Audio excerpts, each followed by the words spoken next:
La fe no es individual. Por eso decimos creemos. Y vamos a entender por qué, aunque la fe sea una respuesta personal, no es algo individual. La fe de la iglesia no es individual. ¿Por qué? Porque la fe es un acto personal. Sí, estamos totalmente de acuerdo, un asentimiento personal.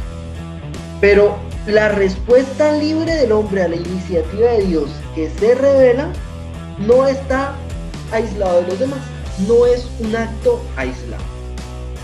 En eso tenemos que tener una claridad muy grande.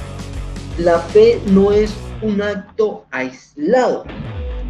El creyente, de una u otra manera, cada uno de nosotros ha recibido de otros la fe. ¿A qué me refiero que la ha recibido? Sabemos que es un regalo de Dios, pero la transmisión de ese mensaje que se ha escuchado, pues ha venido por parte de otros. Si ha venido por parte de otros, pues entonces tú también estás en la obligación de transmitirla. El que escucha está en función también de transmitir aquello que ha escuchado y aquello que ha acogido. Entonces cada uno de nosotros de una u otra manera se vuelve evangelizador o se vuelve, por decirlo de cierta manera, propagador o pregonero de ese mensaje de salvación. Yo no puedo creer sino sostenido en otros. Mi fe se sostiene con otros, por eso es que el ejercicio de fortalecer la fe uno lo hace con otros. Obviamente hay formas de hacerlo de manera personal, pero no individual. No es la palabra que tú escuchaste, no es la revelación que tú escuchaste, no, es la revelación que ha tenido la comunidad que ha creído. Y a esa es a la que yo me adhiero de manera personal. Si no fuera así, sería un problema. ¿Por qué? Porque cada quien podría tener su revelación. Cada quien podría tener, por decirlo de cierta manera y entre comillas, su Dios. Cada quien podría tener de cierta manera su creencia. Así, tenemos que decir algo muy clave. La iglesia es la primera que cree. La iglesia es la primera que cree. Y una de las definiciones claves que tenemos que tener de iglesia, tenemos que de pronto romper un esquema de que es solo una estructura de obispos, de sacerdotes, de religiosos, religiosas. Esa es la iglesia. No, nosotros tenemos que entender que la iglesia es la comunidad creyente, conformada por los bautizados. El bautizado, o quien asume el bautismo, pues hace un asentimiento de fe. Si la iglesia es la primera que cree, y entendemos que la salvación así solo viene de Dios, porque la recibimos a través de la fe de la iglesia. La iglesia es madre y es maestra, y es quien ha recibido la salvación de Dios y la ha comprendido y la sigue comprendiendo, porque el misterio de Dios es gigantesco. El misterio de Dios no lo podemos acabar. Entonces hay una pregunta muy clave, una pregunta muy fuerte que nos podemos hacer. ¿Hay salvación fuera de la iglesia? La salvación viene solo de Dios y la iglesia la ha recibido, pero no solo para la iglesia. La salvación es para toda la humanidad. El deseo de Dios es que todos se salven y lleguen al conocimiento de la verdad. Y ahí entonces tenemos que entender algo muy interesante. La fe no depende de nuestra habilidad de razonar hacia Dios, o de asentir hacia Dios, o de asentir hacia la verdad que es Dios, sino en la humildad que nosotros tenemos frente a la verdad que se nos ha revelado a nosotros.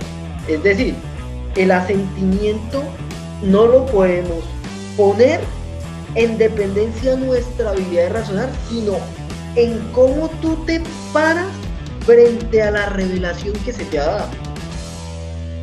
La iglesia que ha creído en la revelación la ha acogido, es decir, en actitud humilde ha acogido esa verdad que se le ha presentado. Pero la salvación es para toda la humanidad, incluso para quienes no creen. Bueno, ¿y cómo un no creyente puede tener salvación? ¿Cómo alguien que no profesa la fe que tenemos puede tener salvación? La Lumen Gentium es una constitución dogmática del Concilio Vaticano II. En el numeral 9 y en el numeral 16 hablan sobre hay salvación para quienes están por fuera de la iglesia. ¿En qué sentido? En quienes sin culpa alguna no han conocido o no han recibido todavía esta verdad del Evangelio. Entonces Dios su salvación la extiende de diversas maneras que no podemos entender. No han acogido la verdad del Evangelio porque no les ha llegado todavía, pero ellos sí tienen un asentimiento o una posición de humildad frente a la búsqueda de la verdad. Y ahí tenemos que entender que el conocimiento de Dios pues es gradual, es un proceso. Como lo hemos hablado en otros momentos, Dios se revela gradualmente y el pueblo o los creyentes lo vamos conociendo de manera gradual. Bueno, vamos a leer lo que dice Efraín.